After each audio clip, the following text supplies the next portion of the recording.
My name is Eleanor Brooks. I turned 71 last month. There was no celebration, just a slice of lemon cake I picked up from the grocery store eaten at my kitchen table around 8 in the evening. I lit one candle not to mark the year, but to remind myself I was still here.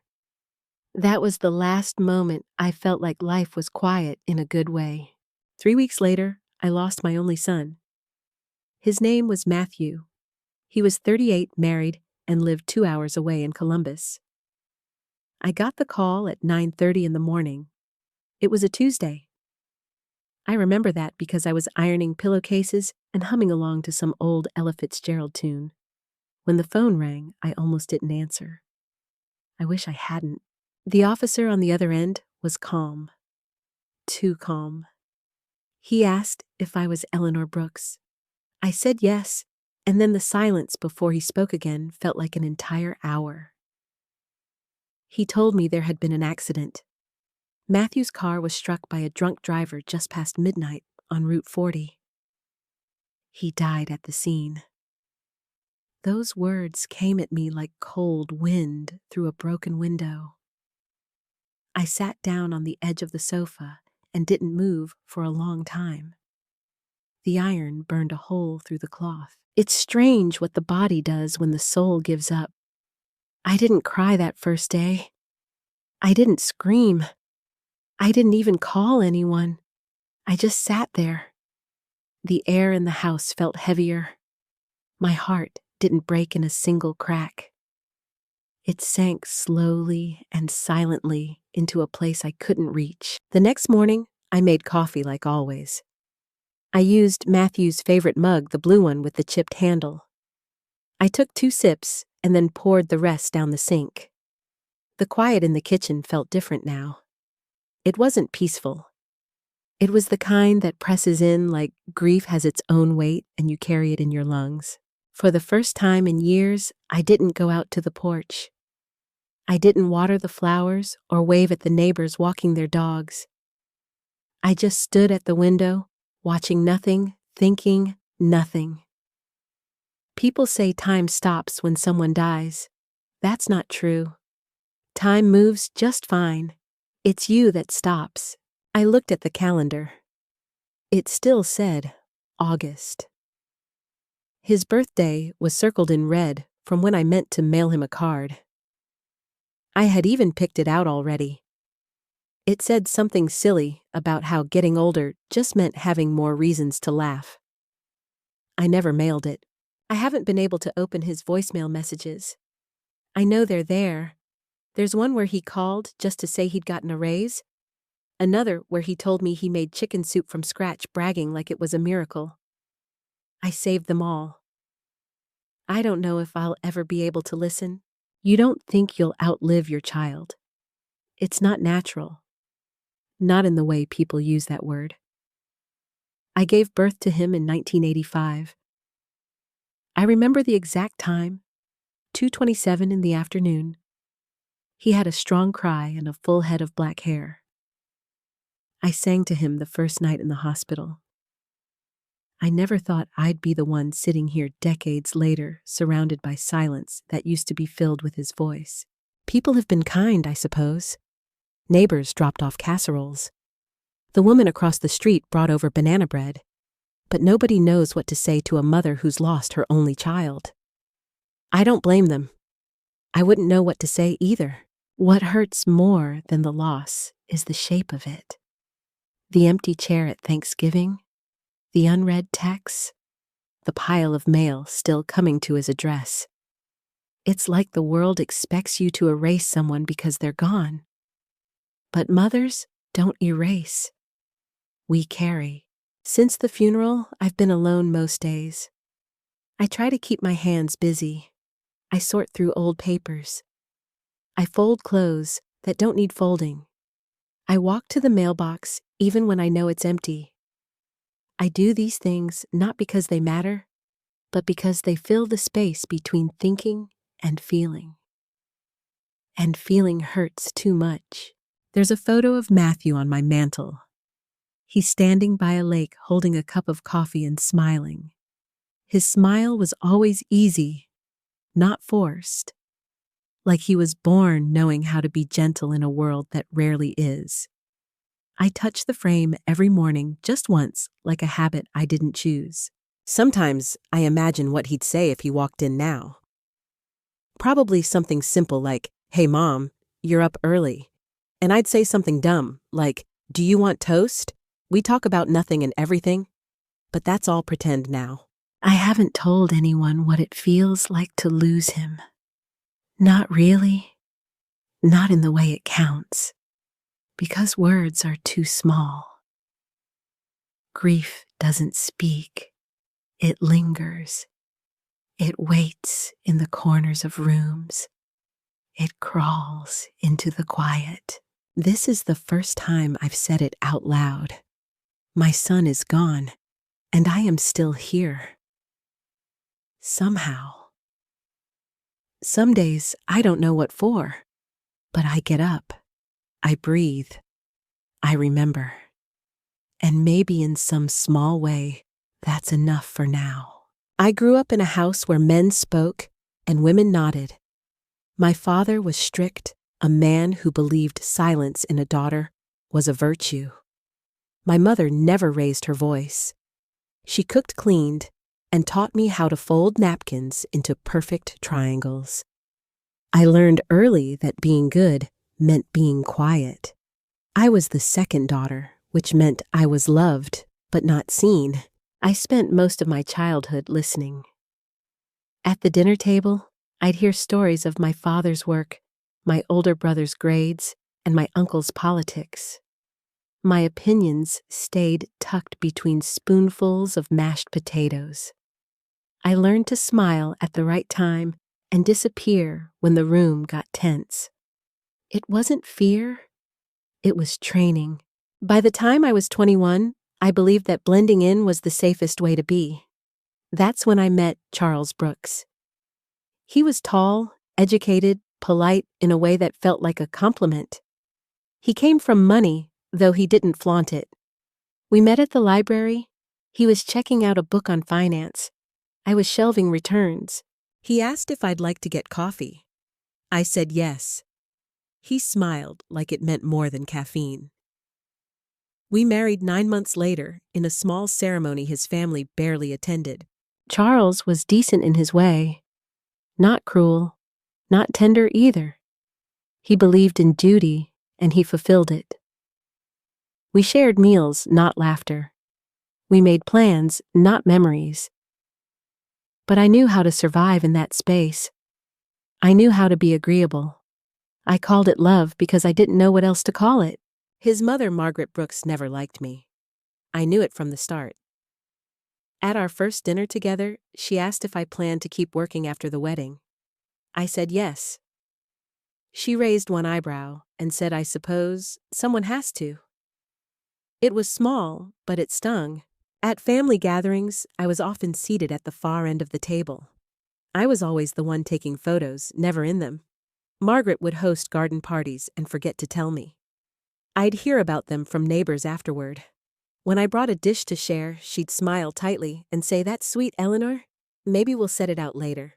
She never yelled, never made a scene, just chipped away at me with remarks meant to sound like compliments. I became an expert at pretending not to notice. I'd sit with my hands folded in my lap, nodding along to conversations I wasn't invited into. I never told Charles. I didn't see the point. One Thanksgiving, she handed out embroidered napkins she'd made for everyone in the family. Each had a name stitched in gold thread. There wasn't one for me. She smiled and said, "Oh dear, I must have miscounted." I still helped wash the dishes. Those moments stacked up like pages in a book no one wanted to read. They didn't bruise, but they settled into me. I began to question the shape of my own worth. Was I forgettable or just convenient? But I never lost my sense of self. I kept teaching night school. I built a life that didn't depend on their approval. I'd sit in the back of the family photos if I had to. But I knew who I was when the camera turned off. There's a strength in enduring without applause. No one clapped for me when I paid off our mortgage. No one noticed when I planted the rose bushes in the front yard that still bloom every May. But I remember. And sometimes, remembering is enough. I wasn't loud. I wasn't bold. But I was steady. And in that stillness, I learned something the rest of them never did. Being invisible doesn't mean being weak. It means learning to see without being seen. And that skill would carry me farther than I ever imagined. Charles died quietly in his sleep. It was a heart attack sometime around 4:15 in the morning. I found him when I got up to make coffee. The room was still dark. I remember how peaceful he looked. Almost like he'd stepped out for a moment and might come back. The days that followed were a blur of casseroles, condolences, and paperwork. His family came in like a storm, murmuring sympathy, while subtly discussing bank accounts and titles. No one asked what I planned to do. No one offered help. I didn't expect them to. After the funeral, the house felt too large, too quiet. I sat in the den and asked myself the question no one else had. What now? I was 52. No children, no close friends, just a modest insurance check and a long list of things I had never dared to want. I enrolled in a community college that fall, took courses in adult education and business basics. I studied late at night sometimes with just a single lamp glowing in the kitchen. It felt strange at first learning again, but it made me feel alive, like I was reclaiming space I'd never been allowed to occupy. By the next spring, I was teaching GED classes at night. Most of my students were young mothers and tired men who worked construction all day. They showed up eyes heavy, hearts heavier. I saw myself in them more than once, so I stayed. For nearly 20 years, with each paycheck, I saved a little. Eventually, I bought a run-down duplex on the edge of town. I cleaned it up, painted the walls myself, and rented it to a kind single mom with 2 kids. That was the first, then another, then a third. Nothing fancy, just quiet buildings with solid roofs and warm kitchens. No one clapped when I paid off the second mortgage. No one wrote a headline when I filed taxes as a landlord. But I smiled every time I handed someone a key. It felt like a kind of power. The soft, steady kind that comes from building your own life with your own hands. I didn't have many people to share it with. But when I stood alone in those empty apartments before a tenant moved in, I felt something close to proud. Not loud, not celebrated, just proud. Quietly, completely. The church smelled like lilies and old wood. It was a gray morning somewhere around 10:30. The kind where the sky never really brightens. I sat in the front row, hands folded tight in my lap, trying to breathe through the ache in my chest. I hadn't slept. I hadn't eaten. But I was there, holding myself together because no one else would. Matthew's casket was closed. I couldn't bear to see him that way. He'd been full of life, always in motion. The stillness felt wrong. He wore navy blue. That's what they told me. I didn't pick it. His wife did. The pews filled slowly. Some came out of love, others came out of habit. His co-workers, old school friends. And then there were the Brooks family relatives, faces I hadn't seen in years. They spoke in low voices, avoided my eyes, sat in the middle rows dressed in clothes that looked expensive but carried no warmth. One cousin leaned in to whisper something during the service. Another glanced at me, then looked away. I could feel their curiosity pressing in like fog. Not about Matthew, about what he left behind. Who would get what? Who was owed? After the service, I stood beside the casket while people filed past. They gave polite nods, said the usual things. "I'm sorry for your loss. He was a good man. Let us know if you need anything." Empty phrases stacked on top of each other like bricks around my heart. My daughter-in-law approached last. She didn't touch me, just stood a little too far away and looked past me toward the flowers. She said something soft, like he would have wanted us to move forward peacefully. But the way she said it felt sharp, like a warning. Like this was the last kindness she'd offer. I watched her walk away hand in hand with her daughter, my granddaughter. A child I hadn't seen in months. A child I once held while singing lullabies that no one asked me to sing again. No one invited me to the small gathering afterward. I found out about it from a neighbor the next day. They'd gone back to the house, shared food, told stories. My name was never mentioned. I went home alone, hung up my coat, and sat in the same chair where I'd first heard the news. It hit me then more than the grief. It was the coldness, the quiet shutting out.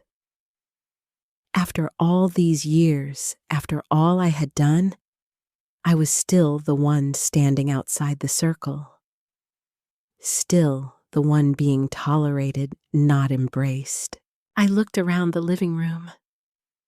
Nothing had changed, and yet everything had.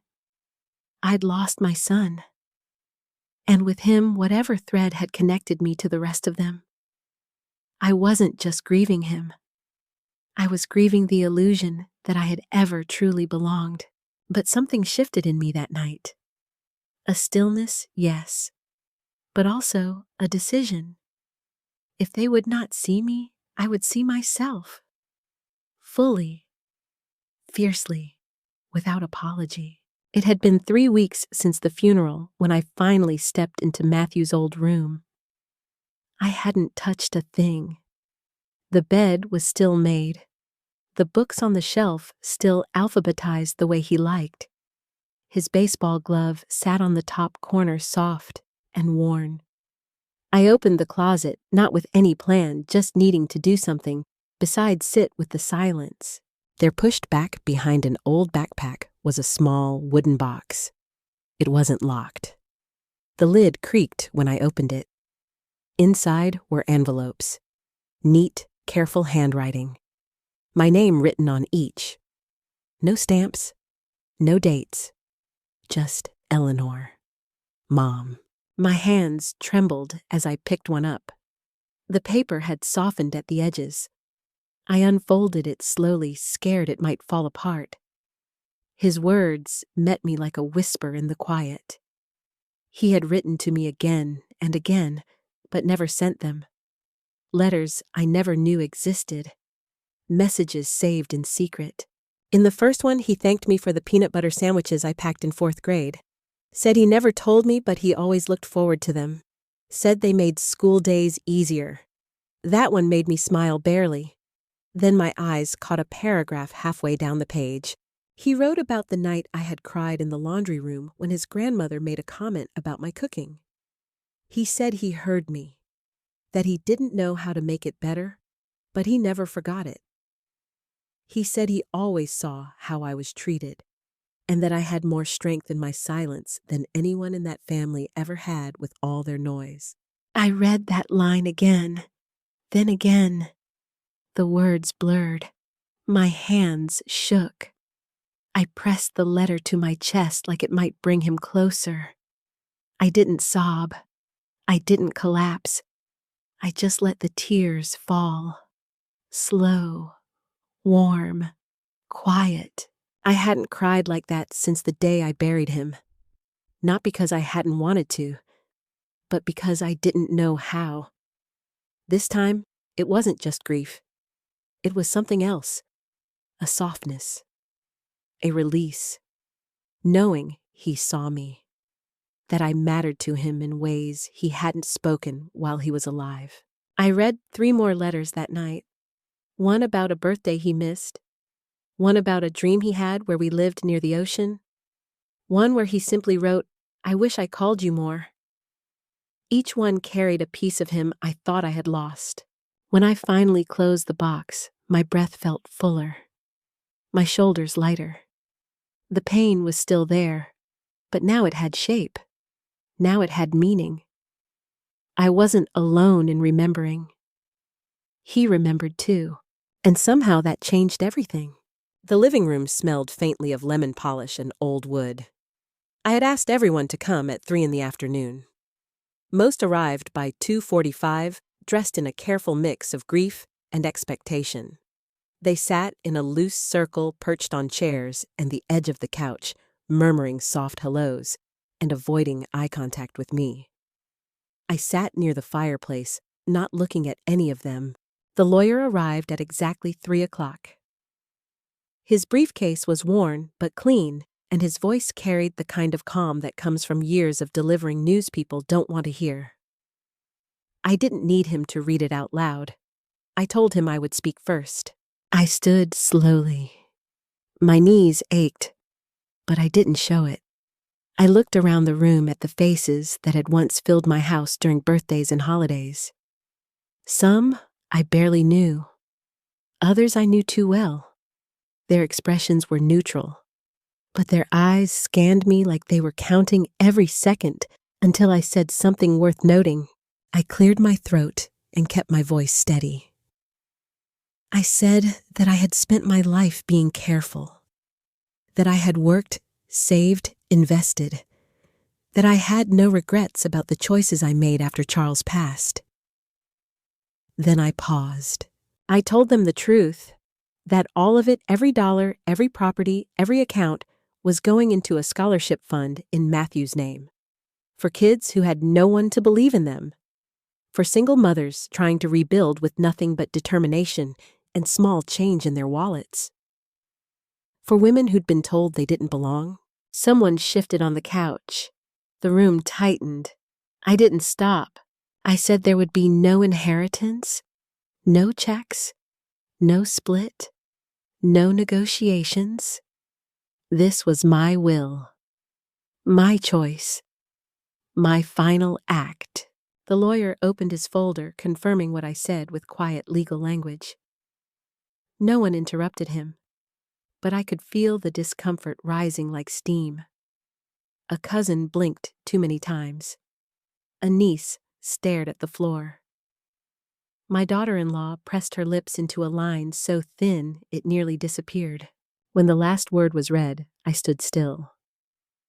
No one spoke. Not right away. The air buzzed with unspoken questions, but I had no answers for them. I had nothing left to explain. I looked at each of them, slowly, not with anger, not with pity, just the clarity of someone who had waited too long to be seen and finally chose herself. Then I turned and walked out of the room. I didn't look back. I didn't need to. Let the silence say what I no longer had to. It was just after 5:30 when the last car pulled out of the driveway. The house had gone still again. I stood by the kitchen sink, rinsing a single teacup, letting the warm water run over my fingers longer than necessary. My body felt light, but not in a pleasant way. I had done what I needed to do. Still, something in me hadn't settled. There was a soft knock at the back door. I opened it to find an older woman wrapped in a long navy coat, her silver hair tucked under a scarf. Her hands were wrinkled, her voice soft. She said her name was Marion. I remembered her faintly from decades ago. She had once helped clean the Brooks family home back when Margaret still hosted luncheons and insisted on linen napkins folded just so. She asked if she could speak with me. I nodded and stepped aside. We sat at the small kitchen table, the one with the scratch down the middle from a casserole dish I had dropped years ago. She didn't ask for tea. She looked straight at me and said she had been waiting a long time to say something. She told me about Margaret, about the daughter she had lost at 22 in a boating accident no one in the family ever spoke of again. A girl named Helen, her only daughter. Marion said Margaret never recovered. She just hardened, smiled less, held her grief like a private wound, and built walls around herself to keep more loss from getting in. I didn't speak. I just listened. Marion said that when I married into the family, Margaret saw a reflection she wasn't ready to face. Someone young, full of hope. Someone who might become a daughter again if she let her guard down. So she didn't. She kept her distance. Not out of cruelty, out of fear. The silence stretched between us like fabric pulled tight. I wanted to argue. To say no, it wasn't enough. But I couldn't. Because something in me understood it too well. I thought of all the ways I had tried to survive my own losses. How I had stayed quiet, shut doors, walked away instead of speaking. Maybe Margaret hadn't been that different. Marion said Margaret kept a photo of Helen in her nightstand drawer. That she still talked to it sometimes when no one was around. That the grief never left her. It just changed shape. I felt the anger in my chest shift. Not disappear, but loosen. Like something unclenching after years of holding tight. Marion reached across the table and touched my hand. Just for a moment. Then she stood and walked back into the cool evening air. I stood at the door long after she was gone, watching the sky turn from gold to gray. For the first time in a long while, I didn't feel entirely alone. Maybe we all carry grief like a secret language. Some people shout it, others bury it deep, and some, like Margaret, try to protect themselves the only way they know how. And just like that, the part of me that had needed to blame her let go. The sun came through the lace curtains just before 8 o'clock. I was already up sitting in my usual chair by the window with a cup of coffee warming my hands. The mornings had grown quieter with age, but I found peace in the silence. No news playing, no voices echoing through the halls. Just birdsong and the distant sound of children walking to school. The house wasn't big, but it was mine. Paid off long ago. The walls were lined with books, photographs, and soft reminders of a life fully lived. In the kitchen, a small bulletin board held postcards and thank you notes. Each one from a student who had received help from the scholarship fund. Each one addressed to me. They didn't know my whole story. Most of them had never heard my name until the acceptance letter arrived. But they wrote anyway. To say thank you. To tell me how it changed something in their lives. That was enough. Once a month, I visited the local college where the first wave of recipients had graduated. I liked walking through the hallways, seeing the future stretch out in front of them. Sometimes they invited me to speak, but I usually just sat quietly at the back of the room watching. On that particular morning, I had a meeting with one of the newer scholarship students. Her name was Naomi, 22, studying to become a teacher. We agreed to meet at a small cafe just down the street. I arrived early, as always. She walked in with her shoulders square and her eyes wide with purpose. She reminded me of myself, though she moved with more confidence than I ever had at that age. We talked over tea. She told me about her classes, her part-time job, and her mother who worked night shifts cleaning offices. She said the scholarship made her feel seen, like someone out there believed she could make it. I listened. I smiled. And when she reached for her bag to pay, I stopped her. She hesitated, then laughed. It was the kind of laugh that carried both relief and strength. Before we parted, she asked why I started the fund. I told her the truth. I said I had loved a son who died too young, that I had carried a lot of silence in my life, and that I wanted to leave something behind that spoke louder than the years I spent being overlooked. She didn't say anything for a long time, just nodded. Then she hugged me. Not politely, not quickly, but like she understood something unspoken. I walked home slowly, the cool breeze pressing gently against my back. Leaves rustled underfoot. The trees swayed. The streetlights flickered on around 6:15. It felt like a blessing in disguise. A moment I didn't expect, but one I needed. Inside the house, I made soup and settled into the quiet. I looked around the room, letting my eyes fall on the picture of Matthew above the fireplace. His smile caught in mid-laugh. I could still hear that laugh if I closed my eyes. Some days it brought tears. Some days, comfort. Tonight it felt like both. I stood up and walked over to him. The light from the lamp fell softly across the frame. I touched the edge gently, as if he could feel it, and I spoke out loud. I told him I missed him, that not a day passed without his name floating through my thoughts.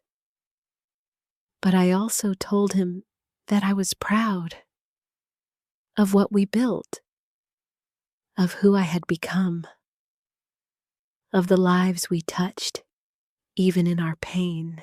There was no grand music, no sudden light, just stillness.